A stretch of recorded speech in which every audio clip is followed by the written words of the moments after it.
ஆஸ்திரேலியாவில் ஒரு வீட்டில் நான் தங்கி இருந்தேன்.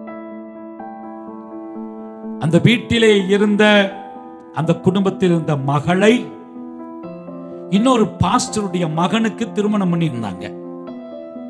நான் அந்த வீட்டில் தங்கி இருந்தேன். ஒரு வாரம் இருந்தேன். என்னிடத்துல சொன்னாங்க, பாஸ்டர், என்னுடைய மகளும் இந்த பாஸ்டருடைய மகனும் புதுமண தம்பதிகளாக தாய்லாந்துக்கு டூர் போயிருக்காங்க.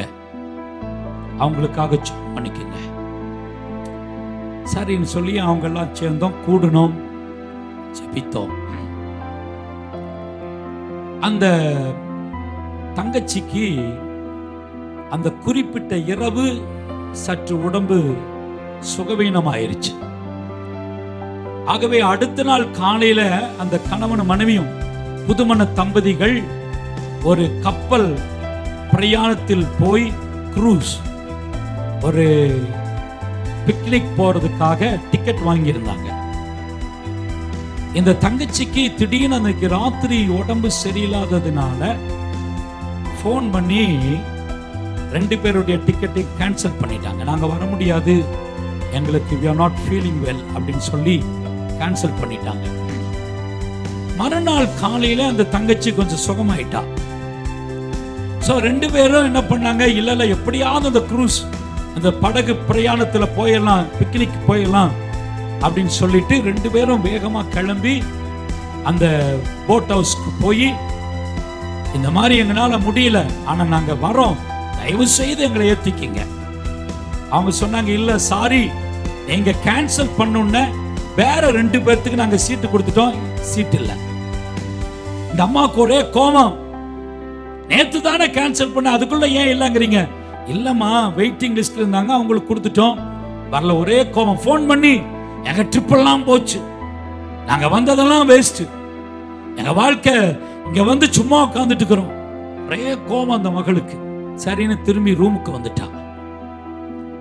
அந்த படகு 48 பயணிகளோடு புறப்பட்ட படகு சரியாய் மத்தியானம் 12 மணிக்கு கடலில் மூழ்கி 48 பேர் மரித்தார்கள். 48 பேர் மரித்தார்கள். அந்த பிரதர் ஓடி வந்து என் கதவை தட்டினார். Pastor, please open the door. நான் சொன்னேன், என்ன? ஒரு தேவ மனுஷன் எங்க வீட்டுல தங்கினதுனால, ஒரு ஆசாரியன் எங்க வீட்டுல தங்கி இருந்ததுனால, என் மகனையும் மகளையும் என் மருமகனையும் ஆண்டவர் காத்துக்கிட்டாரு. ஆண்டவர் காத்துக்கிட்டாரு. கொஞ்ச நேரத்துல இந்த பாஸ்டர் ஓடி வராரு. பாஸ்டர், நேத்து வந்து ஜெபம் பண்ணமே, ஜெபிச்சீங்களே பாஸ்டர், கொஞ்சம் யோசித்து அந்த பிள்ளைங்க படகுல ஏறி இருந்தா என் பையனும் என் பிள்ளையும் இன்னைக்கு கடல்ல மூழ்கி இருப்பாங்க, பிணங்கள் கூட கிடைக்கல. ஒரு ஆசாரியன் என்னுடைய வீட்டுல வந்து தங்கினதினால, ஒரு ஊழியக்காரன் என் வீட்டுல வந்து தங்கினதினால என் பிள்ளைகளை ஆண்டவர் காத்துக்கொண்டார்.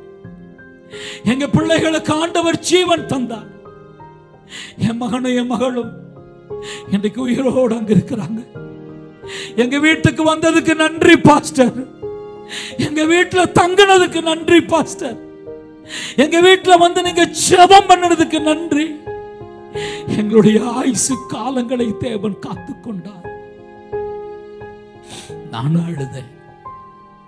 நான் சொன்னேன், கர்த்தர் நல்லவர், ஆண்டவர் ரொம்ப நல்லவர், அவர் நம்மை உயிரோடு வைப்பார். ஆனால் அதுல ஒரு நோக்கம் இருக்கும். நான் வீட்டுல வந்து சொன்ன என் மனைவி என் பிள்ளைகிட்டையும், ஒரு குடும்பத்தில் ஒரு மகனை கர்த்தர் உயிரோடு எடுத்துக் கொள்வதற்கும் ஒரு நோக்கம் இருக்கிறது. ஒரு குடும்பத்திலே மக்களை உயிரோடு தேவன் வைப்பதற்கும் நோக்கம் இருக்கிறது.